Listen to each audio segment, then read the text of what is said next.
Hello friends, welcome back to my channel. अगर आपने इस सीरीज़ के पिछले एपिसोड्स नहीं देखे हैं तो पहले उनको देख लीजिए ताकि आपको स्टोरी अच्छे से समझ में आ जाए। अगर आप चैनल पे नए हैं तो मेरे चैनल को सब्सक्राइब करना तो बिल्कुल भी मत भूलिएगा। बेल आइकॉन भी दबा दीजिएगा ताकि आने वाले वीडियोस की नोटिफिकेशन आपको मिल जाए। Let's start. शुरुआत में हमें दिखाया जाता है कि चेंगसी यूहान को पार्टी में लेकर जाता है। दोनों बहुत ही ज़्यादा खुश लग रहे होते हैं। वो वहाँ पर पहुँचते हैं तो यांग यांग वहाँ आ जाता है और बोलता है कि कितनी देर कर दी तुम लोगों ने आने के लिए, मैं कब से तुम्हारा इंतज़ार कर रहा था। और फिर वो बोलता है, वो कहता है कि तुम्हें तो पता है ना मैं आज कितना नर्वस हूँ, तो मेरी मदद करो, मुझे बहुत ही ज़्यादा घबराहट हो रही है, प्यार करना आसान नहीं है। तो चेंगसी बोलता है कि तुमने एक राजकुमारी से प्यार किया है, इतना तो डरना चाहिए ही। यांग यांग बेचारा और डर जाता है। यूहान बोलती है कि आखिर ये सब क्या बोल रहे हो तुम दोनों। तो चेंगसी बोलता है कि कुछ नहीं, आगे तुम्हें पता चल ही जाएगा। तभी वहाँ पे यूजिन आ जाती है और उसको देखकर यांग यांग जो है वो वहाँ से भाग जाता है। चेंगसी यूहान से बोलता है कि अभी मुझे कुछ देर के लिए कहीं जाना है। तो यूहान बोलती है कि अच्छा ठीक है, कोई बात नहीं। तब चेंगसी बोलता है कि यूजिन, इन दोनों का ख्याल रखना जो मेरे लिए बहुत ही ज़्यादा कीमती है, समझ गई ना। ये बोलकर वो वहाँ से चला जाता है। अब दोनों भाभी और ननद साइड में चले जाते हैं। अब वहाँ पर आती है शाओ शाओ, जो कि जिन्यू के साथ में आई होती है। यूहान को देखकर उसके पास जाती है और बोलती है कि ऐसी हालत में भी तुम पार्टी में आ गई, तुम्हें अपने बच्चे की बिल्कुल भी फिक्र नहीं है क्या, कहीं कुछ हो गया तो। यूहान बोलती है कि मुझे अपने बच्चे का ख्याल रखना आता है पर लोगों का कोई भरोसा नहीं कर सकते हैं। शाओ शाओ बोलती है, तुमने चेंगसी की कमज़ोरी का फ़ायदा उठाया है। तो यूहान बोलती है कि तुम कभी चेंगसी बोलती हो, कभी चेंगसी ब्रदर बोलती हो, आखिर बात क्या है, तुम तो खुद दोगली इंसान हो।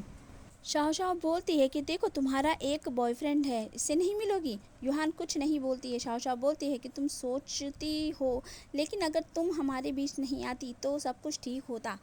लोगों के बीच अपने परिवार को शर्मिंदा मत करो। शाओ शाओ बोलती है कि असली शर्म तो तुम्हें आनी चाहिए। वो वाइन का ग्लास भरा हुआ जो होता है वो उसके ऊपर फेंक देती है। तभी चेंगसी वहाँ पर भागकर आ जाता है और यूहान से बोलता है कि तुम ठीक तो हो ना। शाओ बोलती है कि भाई चेंगसी, ये मुझे परेशान कर रही थी, मैं आपसे बात कर रही हूँ। तो वो उसे बहुत ज़ोर से चुप करवा देता है। तो वो कहती है कि मैं आपसे बात कर रही हूँ ना। तो वो और ज़ोर से चिल्लाता है। तो चेंगसी शाओ से बोलता है कि अब बहुत हो गया, अपनी बकवास बंद करो। शाओ बोलती है कि बकवास, पहले इसने बकवास शुरू करी थी और सबसे बड़ी बकवास तो तुम्हारा कॉन्ट्रैक्ट मैरिज ही है। इस यूहान ने जल्दी शादी करने के लिए ये सब कुछ षड्यंत्र रचा है। इससे बड़ी बकवास बात और कोई हो सकती है क्या। चेंगसी यूहान, तुम दोनों सिर्फ एक कॉन्ट्रैक्ट मैरिज की वजह से साथ रहते हो और कुछ भी नहीं है तुम दोनों के बीच। ये कहकर वो पीछे सरक जाती है और सारी मीडिया उनके ऊपर आ जाती है और सवाल पूछने लग जाती है कि क्या आपकी शादी कॉन्ट्रैक्ट मैरिज है। चेंगसी जो है यूहान को गले लगा लेता है। तभी वहाँ पर येंग येंग अनाउंसमेंट करने लग जाता है और उसकी वजह से सारी मीडिया उसकी तरफ चली जाती है। अब यूहान और चेंगसी वहाँ से चले जाते हैं। येंग येंग बोल रहा होता है कि मैं आप लोगों के सामने एक बहुत ही ज़रूरी अनाउंसमेंट करने वाला हूँ। सब पूछते हैं कि क्या। तो वो कहता है कि मुझे प्यार पे कभी भी यकीन नहीं था, मुझे नहीं लगता था कि मैं किसी से प्यार करूँगा, मुझे तो ये सब बकवास ही लगता था। सोचता था कि ये किसने रूल बनाया है आखिरकार। अब मैं इस बात पे यकीन करने लग गया हूँ क्योंकि मुझे कोई मिल गया है जिसकी वजह से मुझ प्यार पर भरोसा हो गया है। वो लड़की जिसने मेरी धड़कनें बढ़ा दी। तो यूजिन वहाँ पर आती है और यांग यांग अपने प्यार का इजहार उससे करके शादी के लिए प्रपोज कर देता है, रिंग पहनाता है और सीन यहीं पे कट हो जाता है। चेंगसी जो होता है अंकल चैन की कंपनी के बारे में जानकारी देख रहा हो तो उसको पता चलता है कि बहुत ज़्यादा ही ख़राब हालात हैं वहाँ के, और वो ये सोचता है कि वो ठीक बोल रही थी, मैंने उसकी बात का ध्यान नहीं किया। सीन यहीं पे कट हो जाता है। अगले सीन में हमें ऑप्शन वाली जगह दिखाई जाती है जहाँ पे चेंगसी भी आता है और वो वहाँ पर बहुत बड़ी बड़ी बोली लगाई जा रही होती है। जिन्यू जो होता है वो भी बोली लगा रहा होता है, लेकिन चेंगसी को देख देख कर वो बहुत नर्वस हो रहा होता है और वो बहुत ज़्यादा बोलियाँ लगाने लग जाता है। उसका जो सेक्रेटरी होता है वो उसे मना कर रहा होता है कि आप ऐसा मत करो। तो चेंगसी एक बोली लगाता है। जिन्यू जो होता है वो उससे बड़ी बोली लगाने की कोशिश करता है, लेकिन उसका सेक्रेटरी उसका हाथ नीचे करवा देता है और एक दो बोली के बाद चेंगसी फिर से एक बड़ी बोली बोलता है और वो ज़मीन उसको मिल जाती है।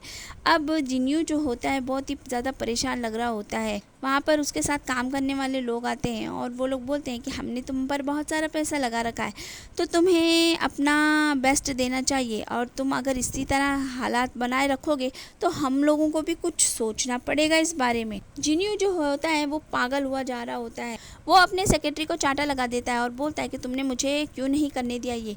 तो बेचारा कुछ भी नहीं बोलता है। फिर अब दूसरी तरफ दिखाते हैं जिन्यू जो होता है, जिन लोगों से उसने पैसे लिए हुए होते हैं वो सारे लोग उस पर इल्ज़ाम लगा रहे होते हैं। कोई ना कोई किसी ना किसी बात के लिए उसी को कोस रहा होता है। ये सारी बातें उसे बहुत ही ज़्यादा हर्ट कर रही होती है। इस वजह से वो निकल जाता है। रात के टाइम वो गाड़ी से जा रहे होते हैं और यही बातें सारी उसके दिमाग में घूम रही होती है। अब वो एक जहाज़ पे पहुंचता है। जिन्यू जो होता है शाओ से कहता है कि अब आखिरकार उन लोगों ने मुझे मजबूर कर ही दिया ये कदम उठाने के लिए। तो शाओ बोलती है कि इतनी जल्दी ऐसा मत करो, तुम्हें ये नहीं करना चाहिए और हाँ, चेंगसी को तो तुम बिल्कुल चोट नहीं पहुंचाओगे। तो जिन्यू बोलता है मुझे समझाने की बिल्कुल कोशिश करने की ज़रूरत नहीं है, मेरे मन में जो आएगा मैं वही करने वाला हूँ और अब तो किसी को भी तकलीफ़ हो मैं वही करूँगा जो मुझे करना है। शाओ बोलती है कि तुम पागल हो गए हो क्या। जिन्यू बोलता है कि कोई फ़र्क नहीं पड़ता। ये सब सुनने के बाद शाओ बोलती है कि मैं तुम्हारा साथ नहीं दे सकती हूँ और वो वहाँ से चली जाती है। अगले सीन में हमें यूहान दिखाई जाती है जिसे फ़ोन पर कोई मैसेज आता है और उस मैसेज में उसके पापा को दिखाते हैं जो बहुत ही बुरी हालत में होते हैं और उन्हें बांध के रखा गया होता है। ये सब देखने के बाद यूहान जल्दी से भागकर वहाँ से चली जाती है। उसकी आंटी बाई उसे आवाज़ देती रह जाती है लेकिन वो बिल्कुल भी नहीं सुनती है और वो चली जाती है। अगले सीन में हमें चेंगसी दिखाया जाता है जो कि अपने ऑफिस में बैठा हुआ होता है। वहाँ पर जाओ आती है और उसको बोलती है कि मैं तुमसे बहुत ज़्यादा प्यार करती हूँ। तो वो कहता है हाँ, मैं भी तुम्हें बहुत चाहता हूँ, लेकिन एक छोटी बहन की तरह। वो बोलती है कि क्या तुमने मुझे कभी भी उस तरह से नहीं चाहा। वो कहता है नहीं। वो बोलता है कि मैंने हमेशा तुम्हें अपनी एक छोटी बहन की तरह ही समझा है। तुम क्यों इस तरह की बातें कर रही हो, तुम्हें भी कोई अच्छा मिल जाएगा तो तुम इतनी परेशान मत हो। वो बहुत रोने लग जाती है और कहती है कि मेरी गलती थी, उस दिन ड्रिंक में मैंने ही नशे की दवाइयाँ मिलाई थी, इसलिए तुम यूहान पे इसका इल्ज़ाम मत लगाना। और ये कहकर वो बहुत ज़्यादा रोने लग जाती है। तो वो उसे गले लगा लेता है और चुप करवाता है। और अगले सीन में हमें चेंगसी को भागते हुए दिखाया जाता है, बहुत तेज़ी से भाग रहा होता है। फ्लैशबैक में दिखाते हैं कि जो शाओ होती है उसने बोला होता है कि जिंगयू जो है वो पागल हो गया है और उसने अंकल चेंग को किडनैप कर लिया है और उसने यूहान को भी बुलाया है वहाँ पर। ये सब सुनने के बाद वो कहती है जाओ जल्दी और उसको बचा लो। सीन यहीं पे कट हो जाता है। तो फ्रेंड्स, इसका नेक्स्ट पार्ट देखना बिल्कुल भी मत भूलिएगा और मेरे अगर वीडियो पसंद आया है तो मेरे चैनल को सब्सक्राइब ज़रूर कर लीजिएगा। मिलते हैं नेक्स्ट एपिसोड में। बाय।